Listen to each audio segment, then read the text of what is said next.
Hello everyone, today in this video we will discuss how to install Facebook Messenger on Samsung Galaxy A57.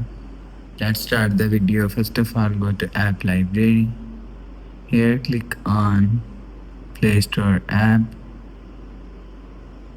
Click on Play Store app and click on search and search Facebook Messenger. After search Facebook Messenger, click on Messenger and click on install. After click on install, you will see go back to home screen. Messenger app is showing on your app screen. So you will see use Facebook Messenger from here. Enter your phone number, password, ID, username. So that's how you can install Facebook Messenger on Samsung Galaxy A57. If you like the video, please subscribe. Thanks for watching.